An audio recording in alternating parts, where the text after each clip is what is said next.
Good morning, Flagler County. I'm Rich Carroll. You're listening to Flagler's Morning News on Wednesday, March 8th. The House of Representatives is declared officially in session for the 125th regular session of the legislature since statehood in 1845. That's 19th District Representative and Speaker of the House Paul Renner at yesterday's legislative session. Rich Petchke has more on our top story. Renner says he was asked about his expectations for this session. I believe that standing together, along with America's greatest governor and our Senate partners, this session will be remembered for when we fearlessly took on the major challenges and opportunities of our state and delivered transformational results again and again.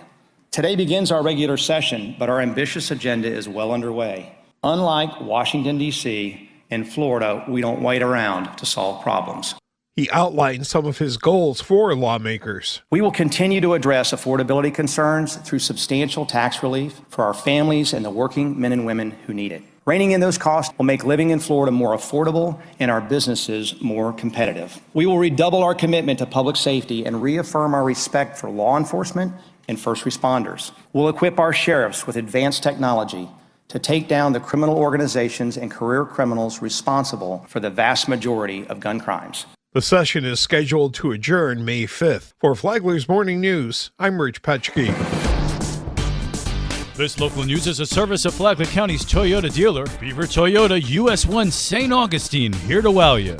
Sheriff Rick Staley and the Flagler County Sheriff's Office are honored on opening day of the 2023 Florida Legislature in Tallahassee. Both were invited by Speaker of the House Paul Renner, who resides in Palm Coast and has been a major supporter of law enforcement and the community. Sheriff Staley's career in law enforcement spans nearly 5 decades, and throughout those many years of dedicated service, he has received numerous awards and medals, including the Medal of Valor, Orange County Sheriff's Office Purple Heart Medal, and Florida's Medal of Heroism after being shot 3 times while saving the life of a fellow deputy. As part of the official opening of the 2023 legislature, the FCSO Honor Guard presented the state and nation's colors to members of the House of Representatives prior to the joint session with members of the House, Senate, and Governor Ron DeSantis. While being named as Law Enforcer of the Day at the ceremony, Sheriff Staley was also commended for reducing crime in Flagler County by 54% since he was elected sheriff in 2016. For Flagler's Morning News, I'm Karen Johnson.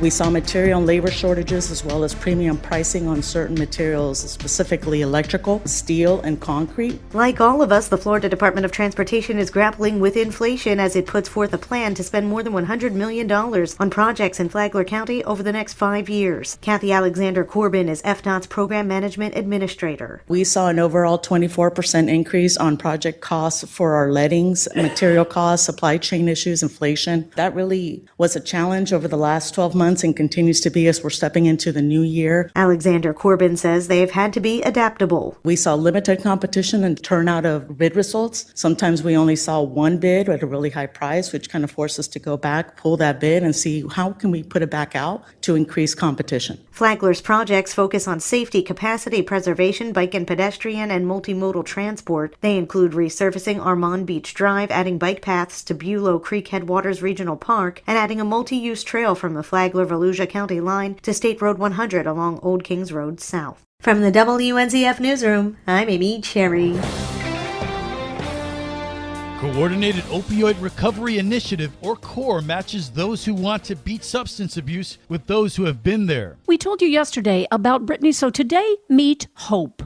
Hope is also with Flagler Open Arms Recovery Services, or OARS. She said that since those in recovery community believe there is no such thing as recovered, she stays in recovery. Hope said it took somebody bringing her to OARS to help her with recovery. When she was telling me how they honored all pathways, that's what it is. That's where I need to be. I need to be involved in that aspect of recovery. Hope said it was her friend Brittany who encouraged her. Hope contacted Flagler OARS. She got on their path to recovery and to helping others. Flagler Health Matters is on WNZF on Saturday mornings at 11. From the WNZF Newsroom, I'm Deb Albertson. And now you're up to date on Flagler's Morning News. I'm Rich Carroll.